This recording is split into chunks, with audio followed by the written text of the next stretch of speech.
Assalamualaikum warahmatullahi wabarakatuh. Saya perwakilan dari kelompok 2 akan menjelaskan mengenai Kecamatan Cilamaya Kulon. Saya Naila Putri Sabrina. Saya Rifka Ridha Firmansyah. Perkenalkan, nama saya Zafira Adi Faryada. Perkenalkan, nama saya Fira Lestari. Assalamualaikum warahmatullahi wabarakatuh. Perkenalkan, nama saya Rafiq Cahya Ardana dari kelas X1. Assalamualaikum warahmatullahi wabarakatuh. Saya Aldi Lafrianti dari 10.1 kelompok 2. Terima kasih.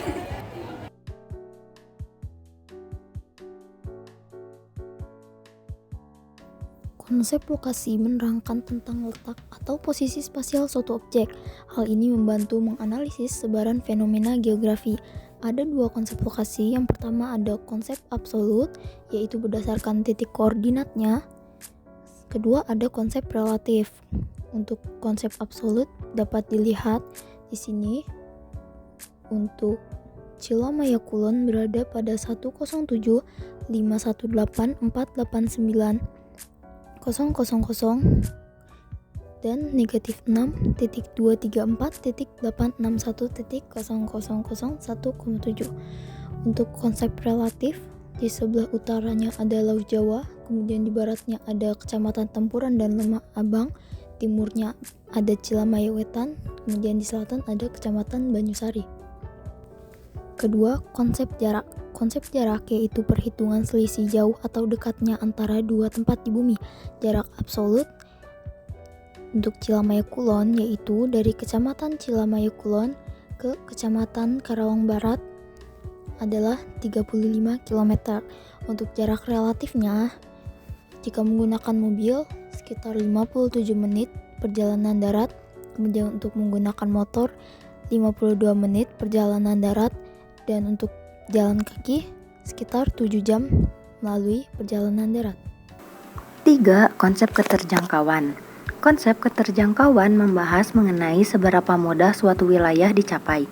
Dapat dipengaruhi oleh kondisi medan, ketersediaan sarana transportasi, maupun keterbatasan media komunikasi.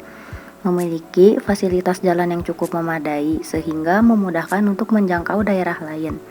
Fasilitas lalu lintas yang cukup baik, namun fasilitas-fasilitas umum kurang merata, sehingga warga harus menempuh perjalanan berkilo-kilometer untuk sekedar ke puskesmas. 4. Konsep morfologi. Konsep morfologi mencakup bentuk muka bumi yang terjadi akibat proses alam maupun perbuatan manusia. Konsep morfologi Cilamaya Kulon memiliki bentuk daerah pantai dan dataran rendah. Konsep aglomerasi. Konsep aglomerasi Cilamaya Kulon. Konsep aglomerasi merupakan kecenderungan persebaran yang bersifat mengelompok pada suatu wilayah. Kepadatan penduduk cukup tinggi, sehingga pemukiman cukup padat, cukup banyak pemukiman di daerah pusat-pusat ekonomi, sekolah, dan pusat kesehatan. Yang keenam, konsep pola. Konsep pola berkaitan dengan susunan serta penyebaran fenomena pada ruang muka bumi, yaitu bentuk interaksi manusia dengan lingkungan, alam dengan alam, maupun sosial budaya. Tersebar di daerah pedesaan seringkali terpisah oleh lahan-lahan pertanian. Pada daerah dengan jalur transportasi utama, pemukiman penduduk cenderung berada di sepanjang jalan. Ketujuh, konsep interaksi dan interdependensi. Konsep interaksi dan interdependensi merupakan hubungan timbal balik antar wilayah yang bersifat saling ketergantungan.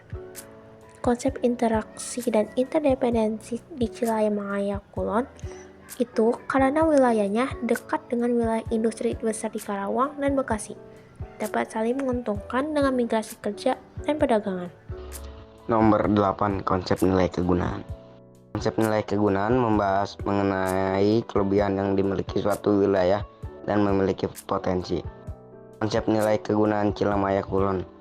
Pantai dan persawahan yang bisa dijadikan tempat wisata merupakan tempat bagi mayoritas warga Kecamatan Cilamaya Kulon untuk mencari nafkah. Contohnya Pantai Pasir Putih. Konsep diferensiasi area. Konsep diferensiasi area Cilamaya Kulon. Konsep diferensiasi area menekankan bahwa ciri atau keunikan yang dimiliki suatu daerah di muka bumi, penggunaan lahannya, pertanian, pemukiman, dan industri kecil. Aktivitas ekonominya yaitu adalah beberapa lebih dominan dalam sektor pertanian, sedangkan sisanya terfokus pada perdagangan. Konsep keterkaitan ruangan. Konsep keterkaitan ruangan adalah konsep yang menunjukkan tingkat keterhubungan antar wilayah.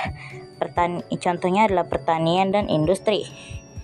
Keuangan dari sektor pertanian seperti produksi padi, palawija, dan perkebunan bisa mengalir ke sektor industri lokal yang mengelola hasil pertanian dan sebaliknya. Lalu ada perdagangan lokal. Uang dari hasil pertanian dan industri beredar di pasar.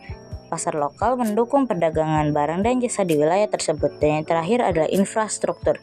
Adanya pengembangan jalan raya dan jalur transportasi yang menghubungkan dengan pusat-pusat ekonomi di Karawang dan daerah lainnya di Jawa Barat.